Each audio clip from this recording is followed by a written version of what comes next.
Kasi ang salita mo dyan, merong nagsabing katang-isip. Sinabi ko ba na katang-isip ang West Philippine Sea? I said I stand by the statement of the President. I did not mention you said it, sir. Meron kang katang-isip na sinabi dyan eh. To whom are you referring that? No, sir. The katang-isip phrase was the President's statement during his SONA. I just merely restated the statement of President Bongbong Marcos Kaya nga, when he you are now... delivered it to SONA. Kaya mo lang nilabas yan after I said that there is no such thing as West Philippine Sea. But that is in context of the fact that it is not yet registered in the International Hydrographic Organization. Alam mo, Commodore, ang procedure. Tama. Mr. Chair? No, you have to answer, Mr. Chair. Alam Yes, mo sir. yung procedure kung paano maitatala, kung paano natin papangalanan ang isang karagatan na tayo ang may-ari. You know the procedures, right? With respect to the 19th Congress who passed You the have Republic to Act answer my question, 12064, Mr. Chair. the Philippine Maritime Zones Act, sir, the West. Kindly repeat your question. You know, Commodore, the procedures on how we can register the name of a maritime area that we control or that we believe it is ours. You know the procedures on how to Yes, sir. register. Okay. So, ano na po ba, nakarehistro na po ba, nairehistro na po ba natin yung West Philippine Sea? Sir, with regard to your question, there must be a legislation and then submit it to the international. Oo nga, meron na po Hydrographic tayong Organization. legislation. And Yes, as a sir. matter of fact, nagagawa na po yung Congress. Kailangan po talaga yon. Yes, sir. Nagpasimula tayo sa administrative order, pero kulang yon. Kaya nga po ang Congress gumawa para tulungan po kayo. Okay, sa ngayon po, sa tagal na po ng proseso, yun po yung dapat ninyong palaging gagawin. Kailangan lahat ng lakas natin gamitin, maparehistro po natin. Pero ngayon, hindi pa nakarehistro. Tama po. Again, sir, answer your question. It Please. steps by Commodore, sandali. Yes, sir. Please answer the question directly. The question calls for a yes or no. No, sir. If it's in IHO, yes, through legislation. Sinasabi ko yung IHO because this is the only world body that officially names a particular area of the sea.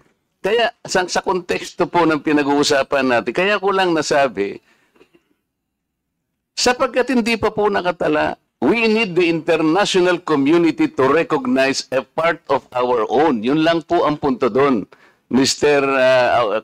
Commodore. So kung hindi pa po nakatala, tama po ako, hindi ba? No, sir. You are inconsistent. No, sir. I did not say that you're correct. I will not agree that you are correct. West Philippine Sea is our exclusive economic zone. Eh, Mr. Chair, wala tayong dispute that. Sinasabi ko na nga sa iyo, yung sinasabi nating West Philippine Sea is our own exclusive economic zone. This is ours. You and I should fight for it until the last drop of our blood. Ang sinasabi natin dito, kagaya ng nire-request ng CICC, let us educate our people sapagkat ang alam ng mga tao, lahat tayo, ang alam natin, nakarehistro na. Ang sinasabi ko, hindi pa po nakarehistro. Ikaw ba pwede kang mag-enroll sa isang eskwela nang hindi ka nag-register, nang hindi ka nag-enroll? You answer my question.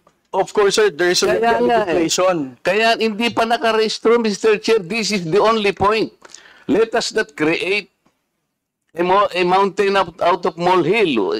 Bigla mong sasabihin, in response to what I said, katang-isip o bla bla bla, at lumabas sa traitor. Hindi ka man lang gumawa ng effort, for example, na I did not say that. Ngayon mo lang sinasabi. But you know, people are bashing me. I am pro-China. When is the last time or the first time that I am pro-China? Again, Mr. Chair, I never said that you are a traitor. That is clearly posted on my Twitter Pero account. hindi ka po nagbigay ng paliwanag na sinabi mo sana doon sa social media din.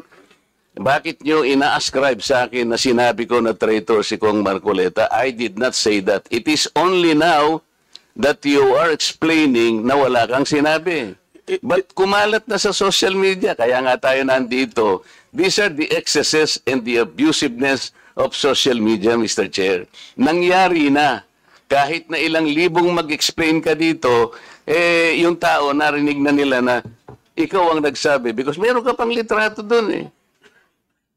Mr. Chair, nobody No. has ever asked me whether you are a traitor. This was only the first time that I was asked whether you are a traitor or not. You are not even aware na sa social media sumabog yun. Nandun yung litrato mo and the claim that I am a traitor. Ngayon ka lang nagpapaliwanag na I am not a traitor. Pero nangyari na yon. Mr. Chair, I don't think that I'm under in any obligation to respond to all those social media Mr. posts Chair, by bloggers, now, social media influencers to tell them that Mr. they're Chair. wrong. Siya muna. Sabi niya wala siyang obligation. Finish your statement. Yes, sir. Mr. Chair, Honorable Marcoleta, sir, I think I'm no under obligation to tell all the social media influencers, to bloggers, defend your name, tell them that you are not a traitor. Again, I did not mention that you are a traitor. Those words did not come from me. Why would I go to the extent of defending you and you are running for Senate? I might as well be interpreted as running for supporting somebody for public office. Mr. Chair, clarifying something that is wrong is Have not the floor, political. please. Thank you, sir. Commodore, ang tinatanong lang ni Honorable Marco Reyes that merong lumabas kang statement. Siguro, binigyan ng interpretation ng ibang bloggers at nasabi na traitor si Honorable Marcoleta. Ang tinatanong niya is, unang-una, alam mo ba ito na gano'n ang nangyari? Would you know? No, sir, because when it became a social media popular post, I was not here in the country. I was actually in the official business outside. So when did you come to know about this? I only came to know about it when Congressman Marcoleta called me Gago and Mangmang in one of his interviews. So when was that?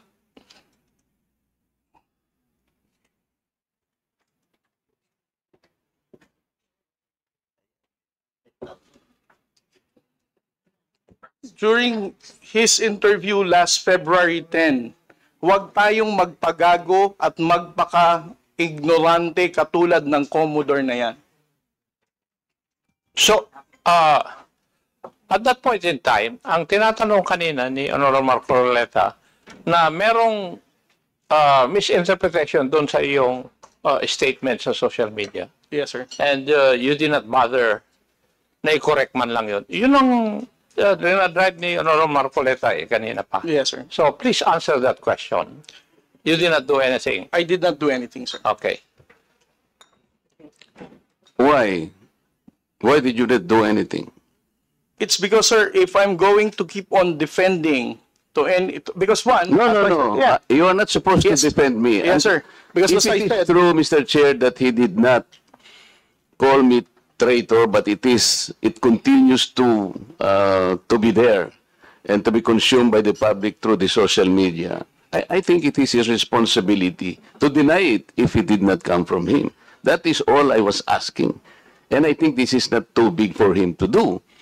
Yun lamang eh. Yeah, but he admitted that he did not do anything. Yun na nga. That's why I'm asking why is it not important to you to correct something that did not originate from you? It's because, Mr. Chair, the only time I learned about that was when I heard about your interview calling me Gago and Mangmang. Why would I even defend you if you're calling me Gago?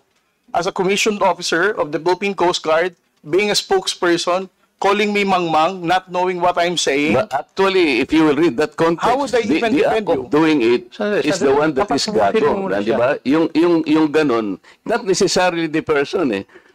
Sabi ko nga sa'yo, kung kinorek mo man lamang yun, because it continue to be there in the social media, Mr. Chair, yun ang nakakasama sapagkat people, hindi ko naman sinabi talaga yun. Mamamatay siya because it came from you.